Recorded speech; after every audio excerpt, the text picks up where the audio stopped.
Hello বন্ধুরা, good afternoon. 12টা বেজে গেছে, তাই আজকে ব্লগটা শুরু করে দিলাম। 12টা থেকে ব্লগটা শুরু করলাম, তাই গুড আফটারনুন বললাম। আমার সমস্ত কাজবাজ কমপ্লিট, পুজো দেওয়া হয়ে গেছে একদম। ওই যে দেখো ঘড়িতে 12টা 10-এর মতন বাজে, তার মানে আমার 12টাই বাজে। 12টা 10 মানে 12টা বাজে, 10 মিনিট ফার্স্ট আছে। তো সমস্ত কাজবাজ কমপ্লিট হয়ে গেছে। আজকে খুব তাড়াতাড়ি কাজবাজ করে নিয়েছি, কারণ পুজো দেওয়ার ব্যাপার ছিল। শুক্রবার আজকে হচ্ছে 12 তারিখ, 12ই সেপ্টেম্বর শুক্রবার। আজকের দিনে আমার শ্বশুরমশাই গত হয়েছিলেন, তখন ওনার 2 বছর হলো। আজকের দিনে ওনার 2 বছর হলো। উনি আমাদের ছেড়ে কি বলবো, ভগবানের কাছে চলে গেছে আমাদের ছেড়ে। 2 বছর হলো। তো ওই জন্যই সকালবেলা উঠে তাড়াতাড়ি কাজবাজ সেরে আগে পুজো টুজো দিয়ে নিয়েছি ঠাকুরকে। ওনাকেও মালা ঠালা দিয়েছি আমি, আমার হাজব্যান্ড। তো চলো দেখো, আজকের দিনটা একটু মনটা খারাপই লাগে, আমারও লাগে, হাজব্যান্ডেরও লাগে, সবারই একটু আজকের দিনে মনটা খারাপই লাগে। উনি মানে ভীষণই ভালো মানুষ ছিলেন আর ভালোবাসতেন আমাকে। তো চলো দেখে নাও, এই দেখো পুজোটা দেখে নাও। বাটা আমি তুলে দিয়েছি আজকে, কারণ হাজব্যান্ড কাজে বেরাবে, তো দেরি করেই বেরিয়েছে আজকে একটু। তো কাজে বেরাবে বলে আমি বাটাটা তুলে প্রসাদটা হাজব্যান্ডকে দিয়েছি। তাই আজকে আর বাটা সমেত মানে ঠাকুর ভিডিও দেখাতে পারছি না, কারণ বাটাটা আজকে আমি তুলে নিয়েছি। এই যে ফুল টুল দিয়ে পুজো দিয়েছি আর সন্দেশ দিয়েছিলাম, কিন্তু হাজব্যান্ডকে একটু প্রসাদটা মুখে দিয়ে আজকে অফিসে বেরিয়েছে, তাই আজকে বাটাটা তুলে দিতে হয়েছে তাড়াতাড়ি। তোমাদের সাথে শেয়ার করার আগেই বাটাটা আজকে তুলে দিতে হয়েছে। এই যে পুজো দেওয়া হয়েছে, নিয়া গুরুদেবকেও একটা মালা পরিয়েছি। আর চলো আমার শ্বশুরমশাইকে একটু দেখ। এই হলো শ্বশুরমশাই আমার।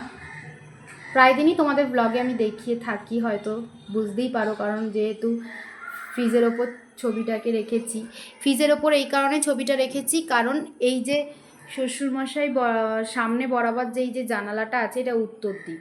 তো আমি শুনেছি যে উত্তর দিকে মুখ করে, মানে যারা আমাদের ছেড়ে চলে যায় তাদেরকে উত্তর দিকে মুখ করে রাখাটা খুব ভালো, তাই উত্তর দিকে মুখ করে রেখেছি। এই জন্য আমার, যেহেতু ঘরটা খুবই ছোট, বুঝতেই পারো তোমরা ভিডিওতে, তাই ফ্রিজের ওপর এই দিক মুখ করে রেখেছি। আমি একটা মালা দিয়েছি আজকে, আমার হাজব্যান্ড একটা মালা দিয়েছে, আর এই একটা ছোট্ট করে চন্দনের টিপ পরিয়েছি আর কি।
চলো আজকের ব্লগটা এইটুকুনি, আজকে বেশি বড় ব্লগ একদম করব না, আজকের ব্লগটা এইটুকুনি। ভালো লাগলে অবশ্যই লাইক কমেন্টস করো আর শেয়ার করে পাশে থেকো। আজকের মতন টাটা বন্ধুরা, তোমরা সবাই ভালো থেকো, সুস্থ থেকো, আর তোমরা সবাই একটু প্রার্থনা করো আমার শ্বশুর যেখানেই থাকে যেন ভালো থাকে, এই প্রার্থনাটা করো, ওনার আত্মার যেন শান্তি কামনা করো সবাই একটু পারলে।